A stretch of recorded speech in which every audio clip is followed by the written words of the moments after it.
Oh, hello, and welcome to the Burt Locker.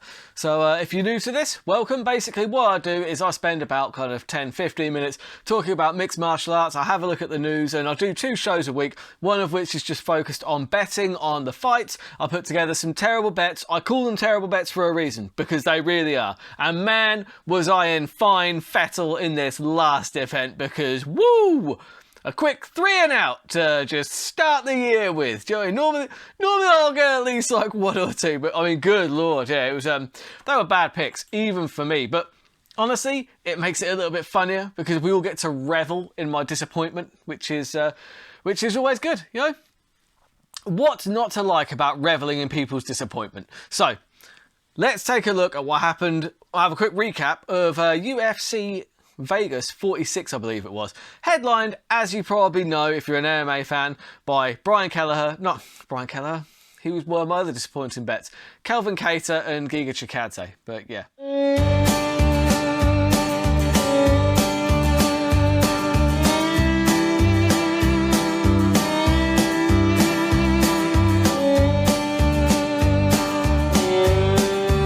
So, first off, let's start with Brian Kelleher, as I just mentioned, because he was fighting Chris Kroom in the end. Very last minute addition, so I was just like, well, you know what? Kelleher should knock this guy out. Now, obviously, I did know that Kelleher was coming up a weight class, but still, like the guy's coming in at short notice. Kelleher's got good hands. I don't really know how Kelleher didn't get the knockout, honestly. One of the biggest disappointments of the night. Brian, come on, man. Like, your nickname's Boom, isn't it? Why didn't you bring the boom? Saturday night. Bring me that nice 5-1 shot for the knockout. Anyway, I mean, it was an impressive performance from Kelleher. Fair play to him. He discovered that his wrestling was actually far better than Kroom, so he just grinded out a decision. Fair enough. You know, why take the risk? In the 3rd round, if you're already up 2 rounds, why take the risk? Fair play to you. Was I disappointed? You betcha. You betcha. Because I thought that was one that might actually come off. The next one, as soon as I saw who was in TJ Brown's corner, yeah, TJ Brown taking on Charles Rosa.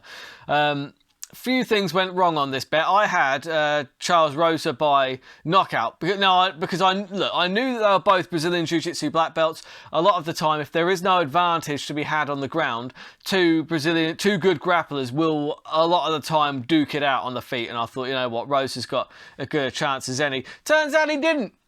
Turns out he certainly did not, because the first thing I noticed was that the corner man for Mr. TJ Brown was none other than James Krause.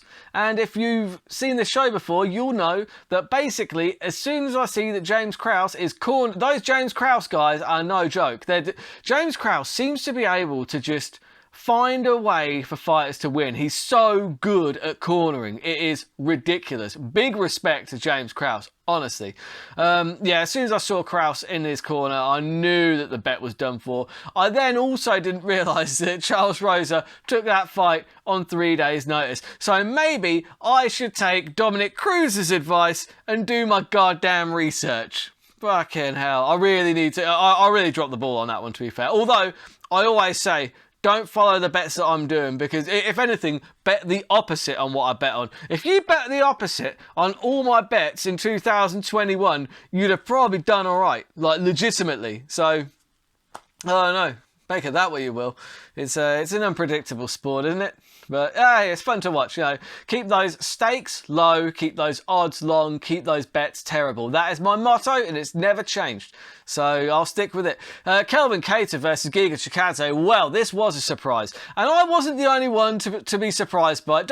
Don't sit there and tell me, oh, you saw this one coming. Look, if you did, fair play to you. But come on, look, the bookies had Giga down as a favourite. Looking at the form that Giga Chikadze was on, and looking at the fact that Kattar is coming, we didn't know what Kattar was going to come back, because he's coming off that massive layoff after that beatdown he took off Max Holloway. Fair play to Kattar, like he really did. He applied pressure and he made Giga go backwards, which really stifled the kicking game. I think the other thing that stifled the kicking game, honestly, in the first round, Kattar checked a kick and it looked like, you know, Giga's toe went like right into his shin, and after after that, you saw it. Like, it looked like his toe was bleeding. I think he broke his toe, like, in round 1. I think that, honestly, because he didn't really throw that kick the same after that. I'm not like laying down excuses. At the end of the day, it was a flawless performance from Calvin Kattar. I mean, he sliced him up with those elbows. Honestly, the guy, like Giga Chikadze, you see him in the hospital afterwards. I'll bring up a picture here. Good Lord. Look, welcome to 2022, Giga. Am I right? Do you know what I mean? Courtesy of Calvin Kattar. Well done, Calvin Kattar. Like, you came in as an underdog. You know, I'd overlooked you, if I'm honest. Do you know what I mean? I thought, look, coming off a long layoff, and it wasn't so much I was doubting Calvin Kattar. I'm just very high on Giga Chikadze. I just think he's so fast, and anyone that can put away Edson Barbosa the way that he did, you got to feel like, look, you know, with what we knew before the fight, I still thought it was a relatively safe bet taking Giga Chikadze, but yeah, you know what? It was full of unknowables. Fair play to you if you picked Calvin Kattar to take that one. But like, for the most part, most people were thinking that Giga Chikadze was probably going to get that win. I was not alone in thinking that Giga Chikadze was going to win that fight. And like, if everybody can pretend like they saw that one coming, just like I've seen people pretend like, oh, I knew that Juliana Pena was going to beat Amanda Nunes. Go fuck yourself. You didn't know anything. You might have had an inkling, you might have even had a bet on it, but percentage-wise, it was a terrible bet. But hey, you know what? Fair enough. It came off, but whatever. Anyway, let's move on to the news. But before I do, I just want to say thank you very much for watching. And if you enjoy the show, please do me a favour, like, subscribe, share. I really need to just start pushing this and getting this off the ground. There are some exciting things coming. Obviously, I am I've got the Burt Green comedy Facebook page. I am actually going to be doing some comedy events myself. I'm actually getting a show together, and as well as I'll be doing, you know, more comedy dates as I was last year on Instagram, Twitter as well. I'm also on TikTok. I got quite a lot of views on one of my Jake Paul Trolls of the Week last week. But anyway, also, if you really like the show and you enjoy the content, just, you know, tell someone about it. You know, if you think they'll get a kick out of it, I could always use more listens. The audio only, it gets a few listens every week. You know, shout out to my fans in Dallas. I know there's at least, I mean, unless they're using VPNs, and it takes it to the same place each time. But I think I've got Dallas and Virginia. So if you guys are in those places, shout out to you. Thank you very much for listening. And yeah, so I'm also on Patreon as well. There is going to be some extra content coming to Patreon. I do know a few fighters that I'm going to be doing some interviews with in the coming year, and those will be going up exclusively on the Patreon, at least as a timed exclusive for like a few months. And yeah, and we'll see what else the year brings. Because, like I said, if nothing else, there is extra content, earlier access to the fight picks on Patreon. In fact, there is going to be my Francis Ngannou and Cyril Gane breakdown. That's going to be on there. I'm going to try and get it on there tonight. That's going to be Wednesday night. It's going to be on the Patreon, but it won't be released onto YouTube until Friday. So, and the other fight picks will go on the Patreon on Friday, won't be released until Saturday. So you get early access to the picks. There is bonus content, and it's just fundamentally, it's one of the best ways to support me, because end of the day, I'm trying to do something here. It does take up my time. I enjoy the hell out of doing it, but I really want to try and push it a little bit further. And the best way for me to do that is to make a little bit of money off it. And the best way for you to support me is to hop onto the Patreon. And yeah, like I said, it's £1 a month. It's like buying me a can of Coke every month, you know. And if you enjoy the content, I think that's really worthwhile. So yeah, anyway, all your support is massively appreciated. You know, I've got a lot of time for you guys, and I enjoyed doing this. So yeah, let's crack on with the news. Only a couple of items in the news this week. Basically, Vitor Belfort has decided that he thinks that MMA is slavery. Okay, shut the fuck up, you steroid-loving Jesus freak. Jesus Christ. I mean, like, your traps are phenomenal, but keep your opinions to yourself. Jesus. I mean, sorry, I keep taking the Lord's name in vain, Vitor. That is really terrible of me. But, I mean, really? Like, comparing MMA to slavery? He's going on talking about how, you know, how fighters are forced into these contracts. It's like, they're not really forced into these contracts.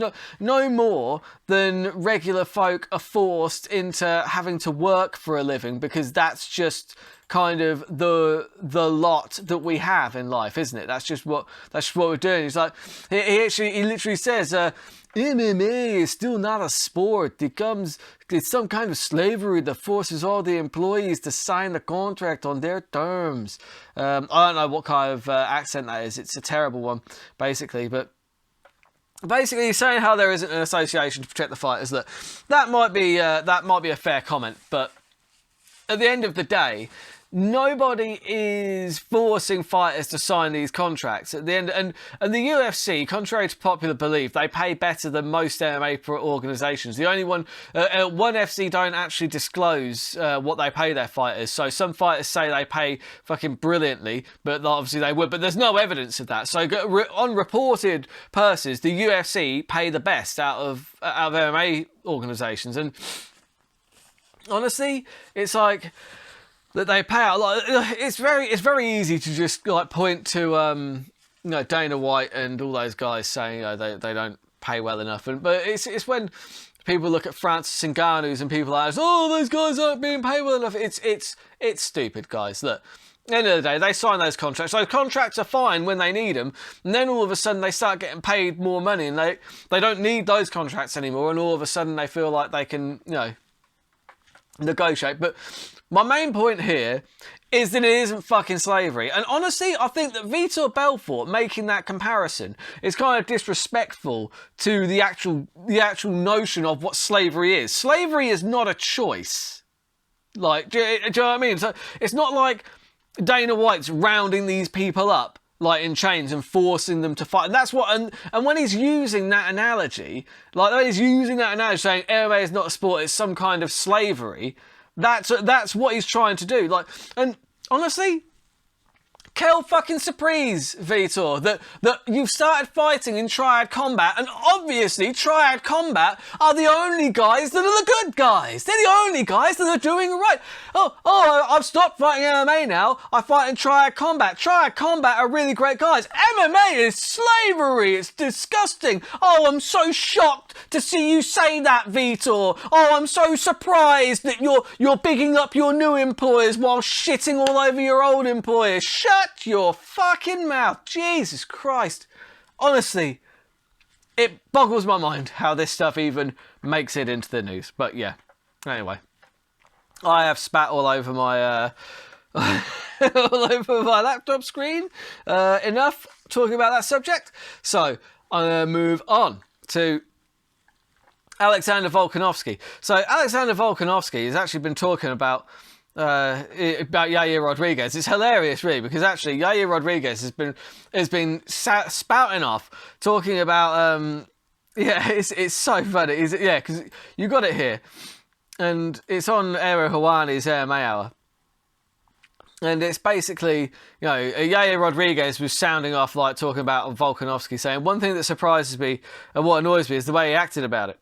So I'll try and do a Volkanovski accent just for fun. So it's like, one thing that surprises me and what really annoys me is the way they acted about it.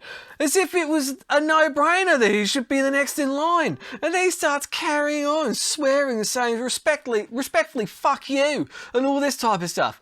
And he's like, and I'm like, okay, are you serious? Okay, let's remember, look, let me bring you back, okay? Let's be real for a second. Over 2 years, you were pretty much running from Zabit. And you know what? He's got a point there, hasn't he? Because this is what I've said. Look, it's a no-brainer. Yair Rodriguez was not next in line. He had a 2-year layoff where he basically ducked Zabit Magomed Sharapov and did nothing for those 2 years, came back, had a good fight with Max Holloway, lost that fight. What part of that equals title shot?